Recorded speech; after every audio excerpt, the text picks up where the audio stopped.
y el tema Transformación de la Demanda a cargo del señor Haakon Reiersen. El señor Haakon es responsable del Centro de Capacitación y Desarrollo de Capacidades de Nordpool Academy. Como parte de esto, el señor Haakon organiza todos los aspectos y es orador para ministros de energía, funcionarios gubernamentales, autoridades regulatorias, intercambios de poder, académicos y compañías de energía de diversos orígenes y países. En cooperación con organizaciones nacionales de la industria de la energía en Finlandia, Noruega y Suecia, el señor Haakon ha organizado y garantiza presentaciones de alta calidad en cursos estandarizados del mercado eléctrico. También desarrolló y organizó 4 cursos complejos de sistemas específicos en cooperación con personal experimentado de Nordpool. Los 4 cursos son Nordpool Intraday Market, Nordpool Dharma-Head Market, Nordpool CAS y Remit Complaints Course. Bienvenido, señor Haakon. Muchas gracias. Buenas tardes a todos. I'll practice my Spanish when we drink beer later on, and we'll go straight to the English part, I think it would be safe to assume. Thank you. This is the second time I am here, and it's a pleasure, absolutely. Last time I spoke about the financial market, and now I'm going to share our experience on demand response. So I will use some examples. Very good. Now, Transformación de la Demanda. So we have a lot of experience on energy markets. We've done in many different countries, many different continents. Latin America, we've not done so much yet, so we're here to get to know you and to learn about, and it's been a pleasure to listen for these past 2 days. I'm glad we don't have to explain like climate change in reality, and I really think that there's a consensus on the way forward, and there are many ways forward and many solutions, not just one, many. I will primarily focus on what we do in Europe, because our market model is the session for the pan-European solution, which also includes all the way from Spain. So we have, even in the intraday markets, we have direct connection between Norway and Spain, and also in the day-ahead markets. If we had better interconnectors, we would be using sunny Spain's energy to power up Norway when it's cold, as an example. Now, what I'm actually going to tell you about is more of a love story, to be honest. It's a story of, in this case, 2 really important engineers. And they had really good ideas, even though they hated each other. That must be said. It's a good story. And the economist. Ooh, we had that before. Now, this is what we do. We leave it to the market to use economical incentives to balance out a physical market. Because both economics and engineering has strong iron laws that you have to apply, you have to follow. And by doing so, it becomes technological neutral. We don't care how you produce your electricity, we just want to ensure that the cheapest energy is produced first in an open market. We don't think about countries as such, we think about companies. And then borders are not so relevant as regions, really. So that's why in the drought we had, the first drought in Norway's history through a summer, we had this winter, this summer, we had really high energy prices because we didn't have enough hydropower and we were relying on importing electricity from other parts of Europe, which drove up the prices. We had perfect security of supply, so it really worked. So this is a love story where both parties are benefiting. Now, Maria, the CEO of XM, used an example previously, and I also talked to Cecilia about this, that you use World Energy Council as a reference for quite a few things, also in your presentation. And it's actually proof of concept. These countries are all, except actually New Zealand, are using our market model. And they have, compared to 200 countries in the world, the best security of supply and also energy equity, availability to energy for the general population, and environmentally sustainable energy production. You might wonder why Norway, who has such a high percentage of renewable energy, is such a low score here, relatively, but I'll come back to that. Now, the reason why we have this energy market, in Norway, it was because of the situation in the early 1990s. We've done this since 1993.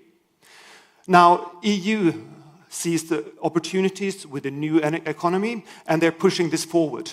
And there's lots of money to be made in this, and also if your marginal cost and energy production is really cheap, it makes it a lot better in a competitive environment when you're producing other stuff as well. So we want to have this in.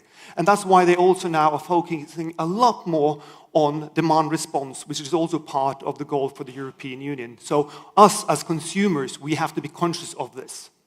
So why cooperate? Now, very quickly, it's a win-win situation. When two parties are doing a deal, it's a win-win situation. One party might win more than the others, but in the long term, it's a win-win solution. So one thing is security of supply. Another is security of demand.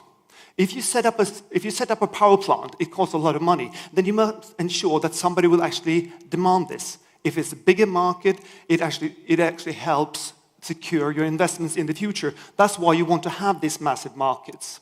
The bigger, the better. And of course, we have shared reserves. But this is our market model, really down to it. Day-ahead market.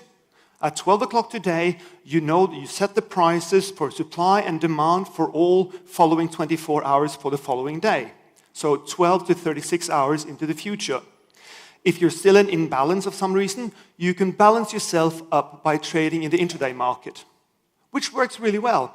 In one part of our, well, it depends on the regulation and the TSOs, but we have 0-second gate closure on our intraday market that we operate in Germany, which means that you know how much wind you've got in your system 1 second before delivery. 12 hours or 36 hours before, that might be slightly complicated, but 1 second before you know the wind is going to blow still or not. It gives predictability. Now, we have all the TSOs. My job, these are the 7 TSOs in the Nordic and the Baltic countries. They are our owners, and they have given us a mandate and said that your job, Nordpool, in 1993 was make our life easier. And that's what we do. And then you have a financial market. In all these markets, you have demand response one way or the other. Now, we do a lot more of the trading. It used to be 400 terawatts in the balancing market operated by the TSOs. Now they only operate like 1 or 2% of the volumes as a final adjustment. This is the explanation for why we have so good security of supply and why it's so easy in our market model to integrate new renewable energy.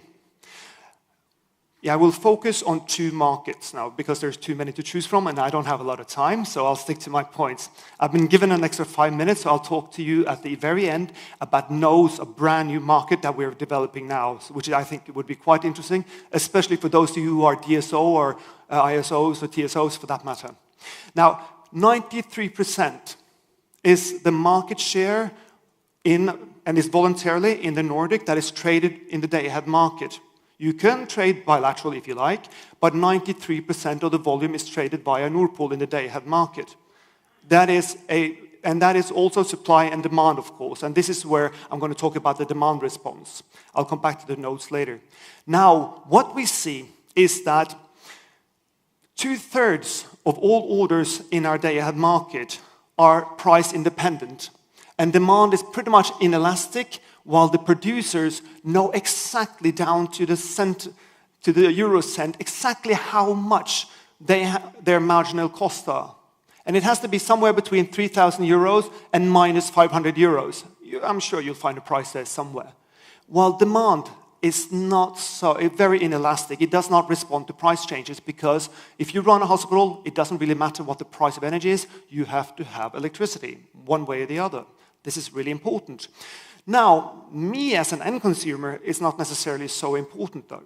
I mean, we have thousands of orders every single day that goes through this day-ahead market, and we want to get more on the demand side to respond to price signals. Now, how do we do this, and why is this important? Now, on my electricity bill, my personal, and I will tell you a personal story of my consumption as a consumer and my demand response, is 3 things I take into consideration. It's the TSO, distribution is one part, and it's roughly 40%, and 40% is the price of energy, roughly, and then there are taxes. I will not talk about taxes, it's for politicians alone and not my business. Transmission is important, and this is from Norway. This happens a lot. This is the reason why we don't have really good security of supply. We have Right now it's snowing, we have massive storms coming over from the North Atlantic, and they ruin our infrastructure every winter. These things happen, and somebody has to pay for this. We all chip in, basically. Now, we're spending 15 billion euros for the next couple of years in infrastructure upgrade in Norway alone. We're 5 million people. That's a lot of money. If we could have better demand response and curve our peak demand, we could save that money and spend it on something else, which is really, really essential part. But these two things really, really are closely interconnected, of course.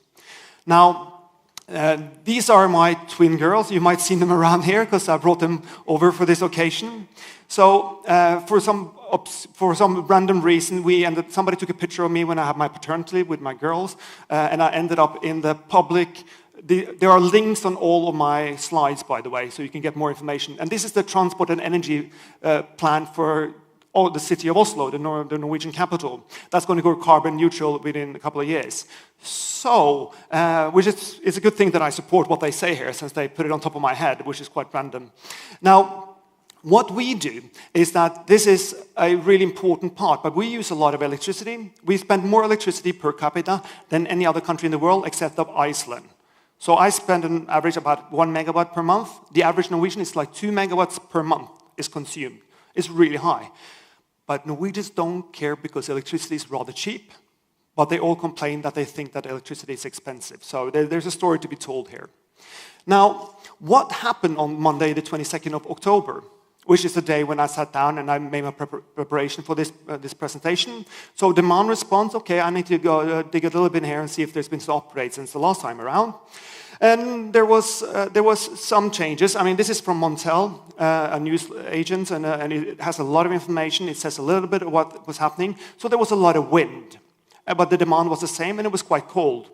Now, these are the prices in the system price, which actually was quite correlated with the Oslo price. And you can see this is a Sunday, and the price on Monday was lower, which is strange. That doesn't really happen all that much, because demand normally goes up on the Mondays, because Norwegians don't work on Sundays, basically. But there was so much wind that the prices went down anyway.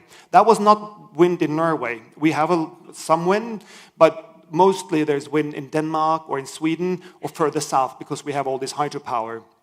By the way, I should mention, we would not have 100% renewable energy if we didn't have interconnectors with our neighbors, because then we wouldn't have security of supply. Without interconnectors to our neighboring countries, we would have to have a gas power plant as a backup solution for cold days. It's true. So on the Monday the 22nd, it was 38 euros, and and we have, these are the prices per hour. This is when I early in the morning at midnight, 1 o'clock in the morning, and this is midnight the next following day. This is the price that you could see. Now, this is the price in Oslo. You can get it for all the other areas in all the other countries, if you like. This is hourly meters.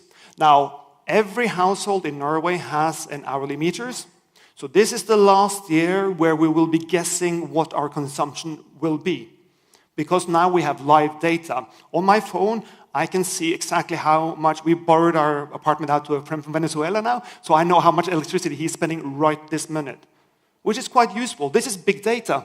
Then you can aggregate this and you can respond to this.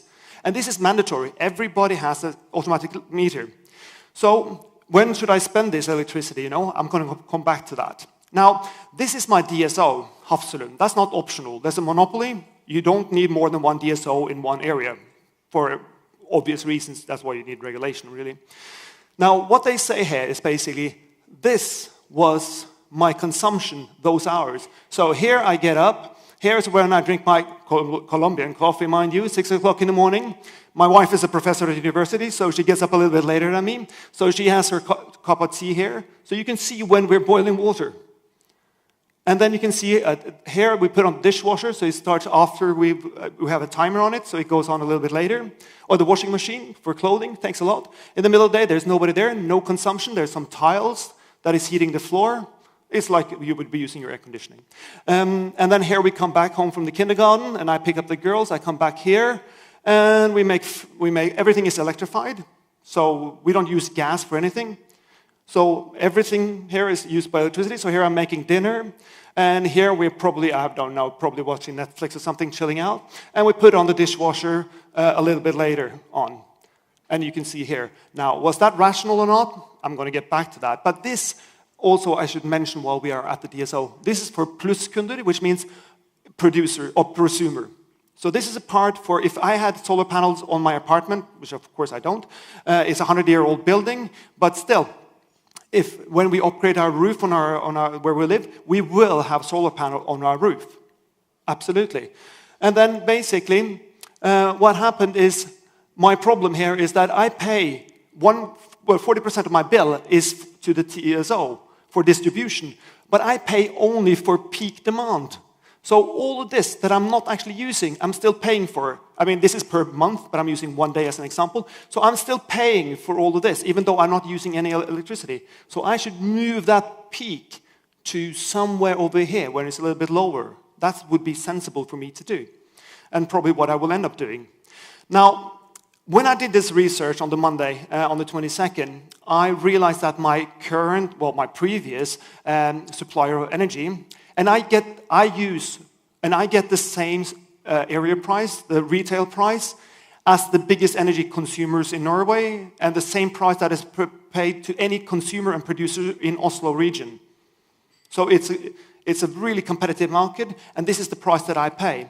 Now I realized that they only used an hourly monthly average. They didn't use the data, the hourly refined data. They didn't use the smart meters, the data that was coming out.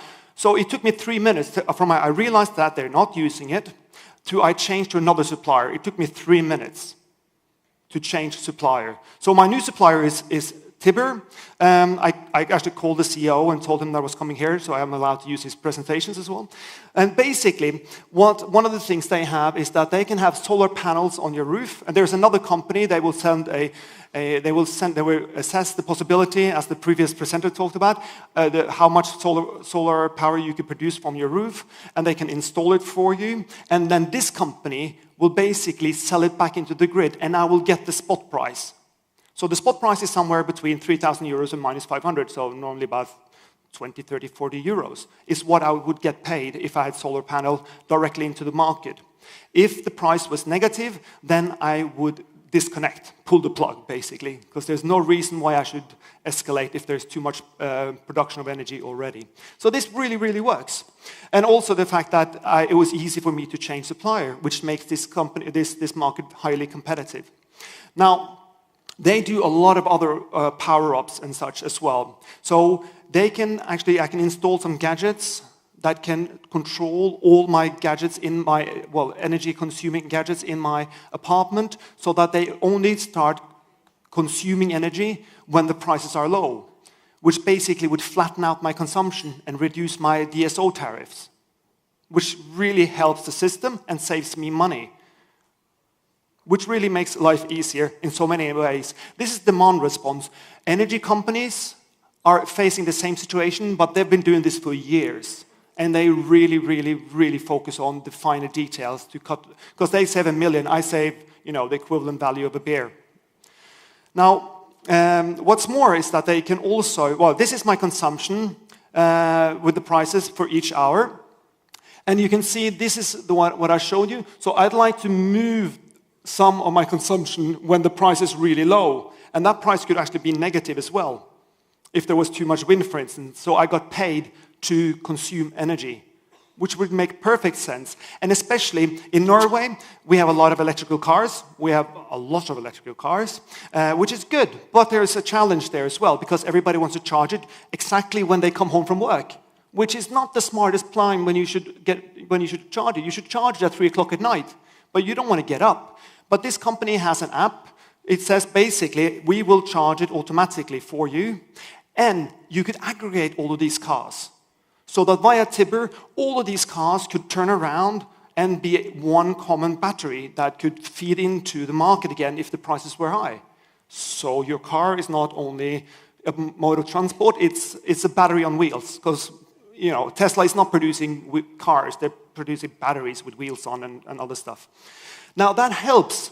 It helps on the price.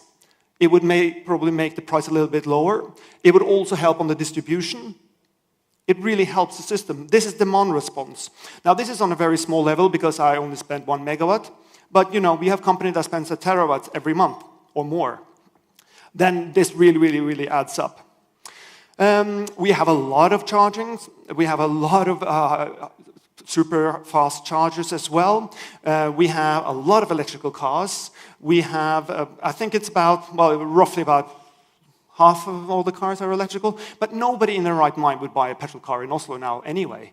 Because if you buy a petrol car now, you're going to have to want to sell it to somebody else in 5-10 years or something like that. Now, who's going to buy it? By that time, it's going to be banned. When it's really cold in Oslo, our only source of pollution, air pollution in Oslo, is cars, basically. And then if it's really cold, they say diesel cars are not allowed into the city. No more. And then all of a sudden, you've got your fancy new car, but you're not allowed to drive into the city. Now, that would be a problem. Also, there are banned cars in quite few central parts in Oslo. That's the reason why I don't have a car. We do have electrical bikes instead when we transport our kids to kindergartens and all.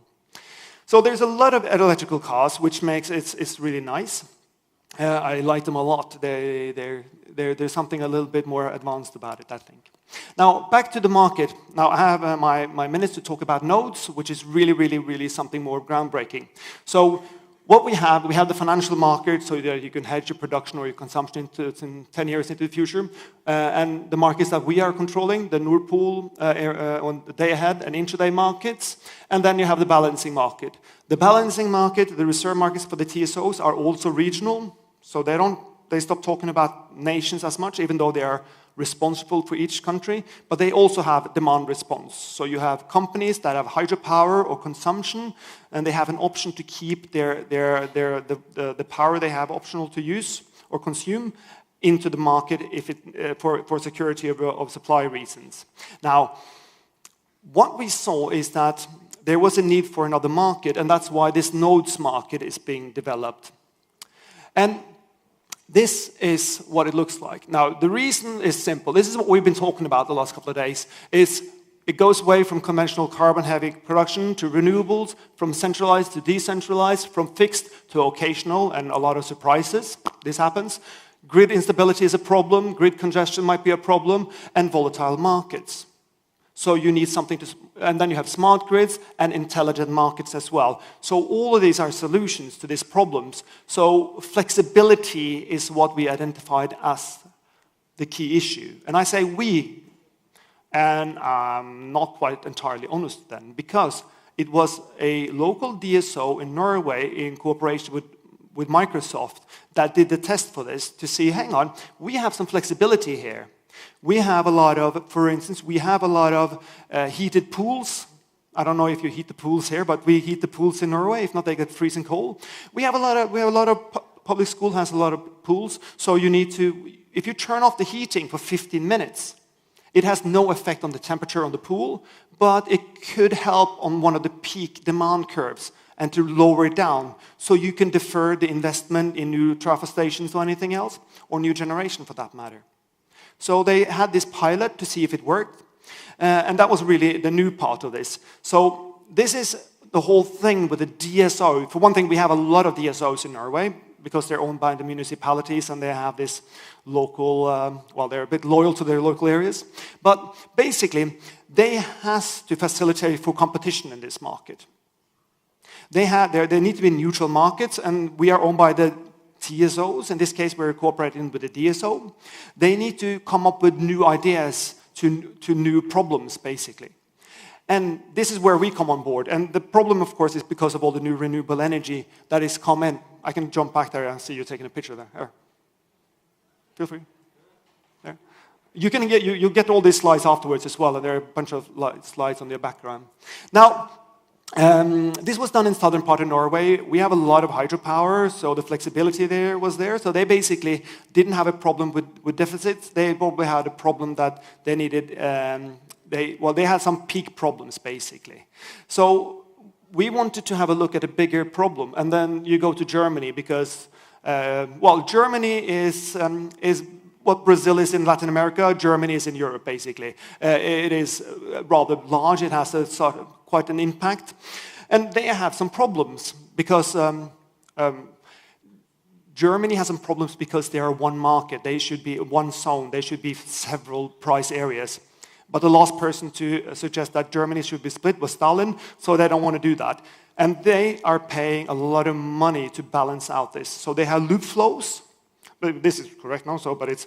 And they have loop flows, and they're using a lot of money to balance out the imbalance in their market now. So counter trades for the TSOs. It's really an expensive area.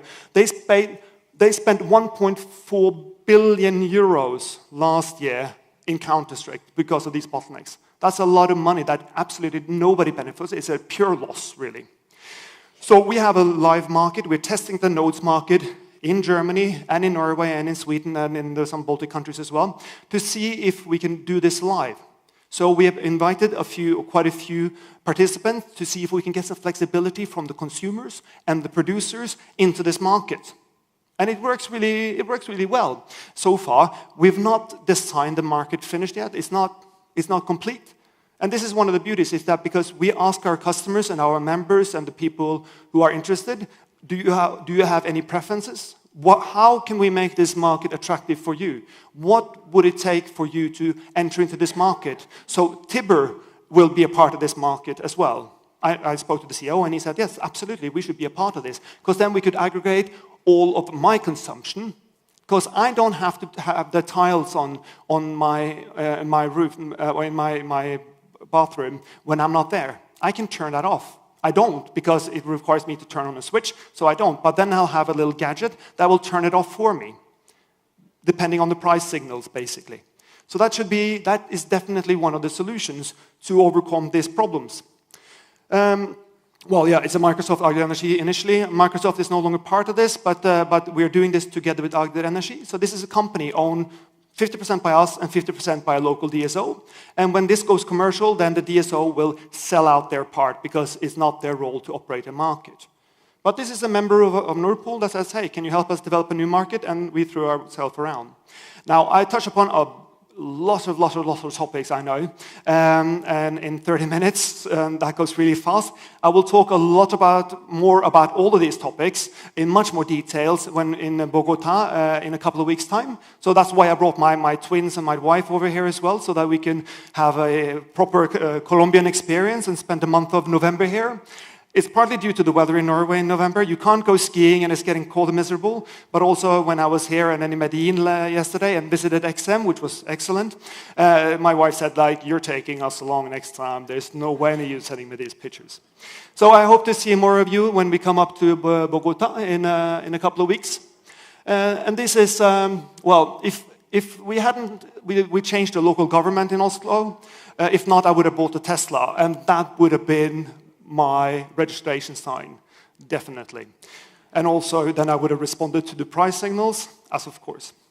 Thank you very much for your attention, and I know I was about 7 minutes over time last year, and now I'm actually 2 minutes early. We're in balance. Lovely. Thank you very much. If there are any questions, if not, we can do this in the panel discussion afterwards. Thank you very much.